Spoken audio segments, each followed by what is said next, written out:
The afternoon following the homecoming of the Skylark, Seaton and Dorothy returned from a long horseback ride in the park. After Seaton had mounted his motorcycle, Dorothy turned toward a bench in the shade of an old elm to watch a game of tennis on the court next door. Scarcely had she seated herself when a great copper-plated ball alighted upon the ground in front of her. A heavy steel door snapped open, and a powerful figure clad in aviator's leather, the face completely covered by the hood, leaped out. She jumped to her feet with a joyful cry of surprise, thinking it was Seaton, a cry which died suddenly as she realized that Seaton had just left her, and that this vessel was far too small to be the Skylark.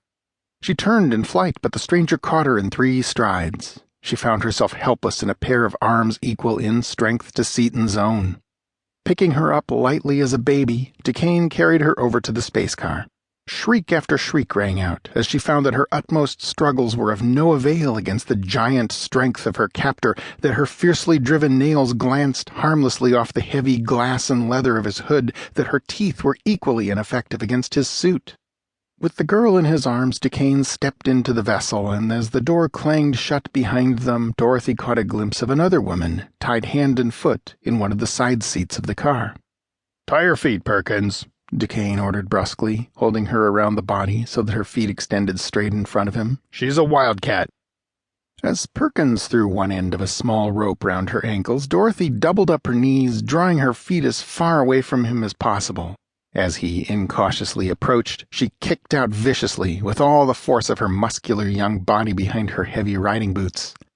The sharp heel of one small boot struck Perkins squarely in the pit of the stomach, a true solar plexus blow, and completely knocked out, he staggered back against the instrument board. His outflung arm pushed the speed lever clear out to its last notch, throwing the entire current of the batteries through the bar, which was pointed straight up as it had been when they made their landing, and closing the switch which threw on the power of the repelling outer coating. There was a creak of the mighty steel fabric stressed almost to its limit as the vessel darted upward with its stupendous velocity, with only the carefully planned spring and cushion floor saving their lives as they were thrown flat and held there by the awful force of their acceleration as the space car tore through the thin layer of the Earth's atmosphere. So terrific was their speed that the friction of the air did not have time to set them afire. They were through it and into the perfect vacuum of interstellar space before the thick steel hull was even warmed through.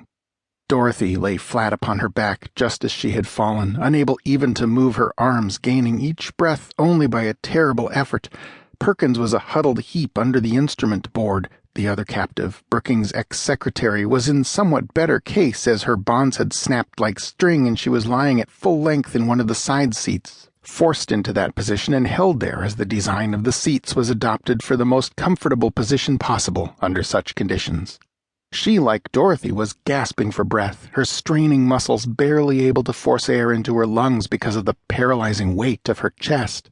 Duquesne alone was able to move, and it required all of his Herculean strength to creep and crawl, snake-like, toward the instrument board.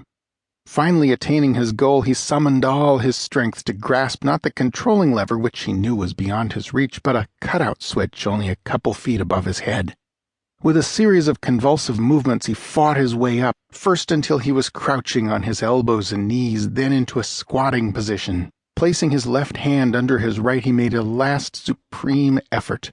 Perspiration streamed from him, his mighty muscles stood out in ridges visible even under the heavy leather of his coat, his lips parted in a snarl over his locked teeth as he threw every ounce of his wonderful body into an effort to force his right hand up to the switch. His hand approached it, slowly closed over it, and pulled it.